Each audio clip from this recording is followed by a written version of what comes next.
और अभी आपको बराह रास्त लिए चलें, कराची में वज़ीर आला सिंध सैयद मुराद अली शाह मीडिया कॉन्फ्रेंस कर रहे हैं।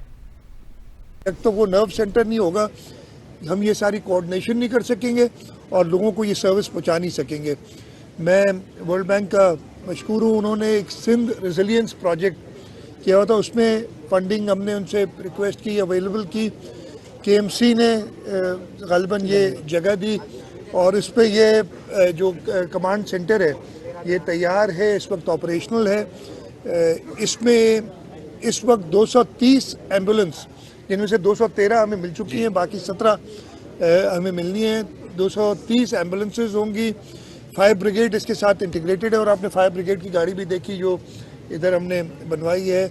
इसके अलावा एक आप देखेंगे वाटर रिस्पांस या रेस्क्यू सेंटर, वो भी है कि अर्बन फ्लडिंग के सिलसिले में वो मदद करे। तो ये एक जदीद तरीके से पूरी इमरजेंसी सर्विसेज को इंटीग्रेट करने के लिए प्लान बनाया है और इंशाअल्लाह ताला इसको हम मज़ीद बेहतर करेंगे।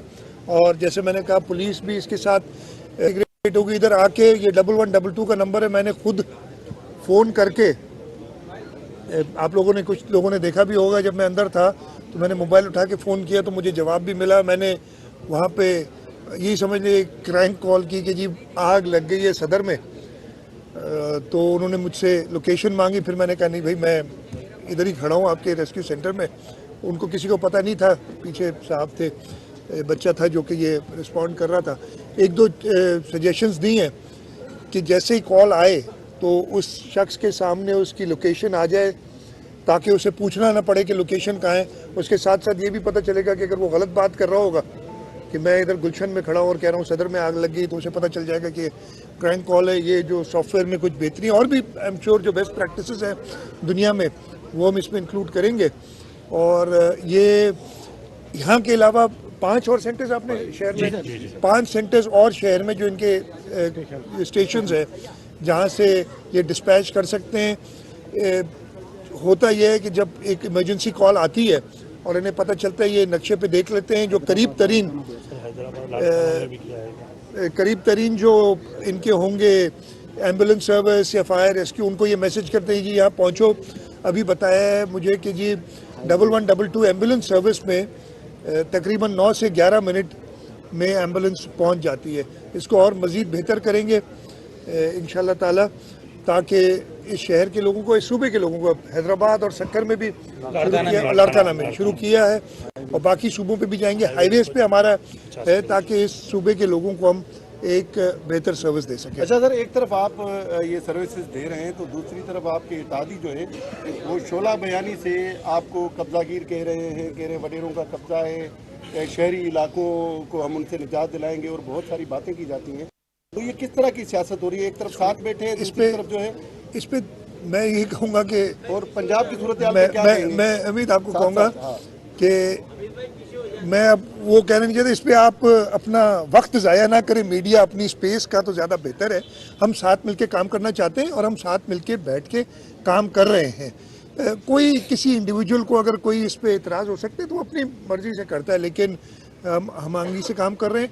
हमारी अपनी पार्टी में भी 2 डिफरेंट ओपिनियंस होते हैं चीज़ों पे। मुर्तज़ा वहाब या रसूल बख्श चांडिया साहब खड़े हैं, हो सकता है कि इनकी किसी बात पे मैं एग्री ना करूं या मेरी किसी बात पे एग्री ना करें, लेकिन एक कंबाइंड जो एक फैसला होता है वो होता है। तो इसी तरीके से कोई इंडिविजुअल की कोई अपनी व्यूज़ हो सकती है, लेकिन इत्तेहादियों के साथ हम बिल्कुल साथ चल रहे हैं। और मैं आपको ये बता दूं कि हम फेडरल गवर्नमेंट में इत्तेहादी हैं, सूबे में कोalition नहीं है हमारी, लेकिन उसके बावजूद जो हम अपोजिशन की पार्टीज़ हैं उनके साथ मिलके काम करना चाहते हैं ताकि सूबे की बेहतरी हो।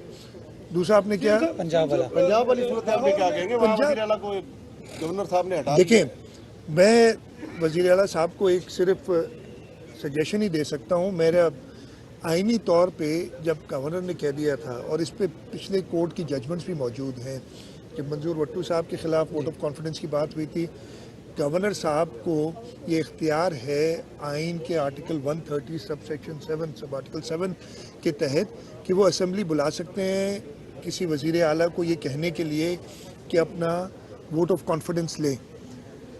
और ये जो एतराज़ है कि असेंबली सेशन में दोबारा नहीं बुलाई जा सकती, ये मज़ाक खेज़ है। मैं यही लफ्ज़ मुझे और समझ नहीं आती, मैं उर्दू कमज़ोर है।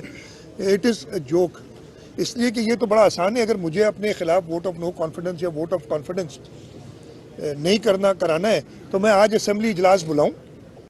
मुझे सिर्फ 42 मेंबर चाहिए।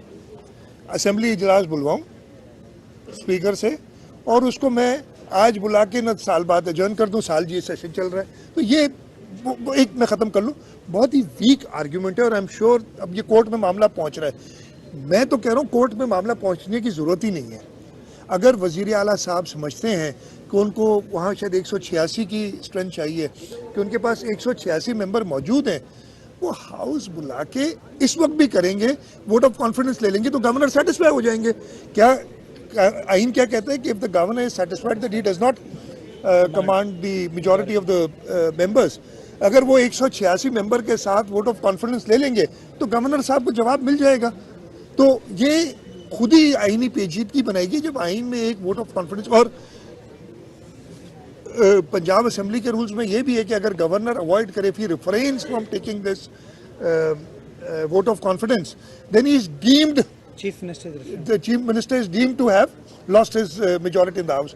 इतनी क्लियर है तो उसमें कोई है नहीं। लेकिन अब परवेज दिलाई और स्पीकर कह रहा है ये गवर्नर ने जो कदम उठाए हैं गैर कानूनी कदम है, उसके खिलाफ अदालत में देंगे। और दूसरा मेरा सवाल ये है कि क्या कराची में वज़ीर आला सिंध सैयद मुराद अली शाह मीडिया से गुफ्तगू कर रहे थे।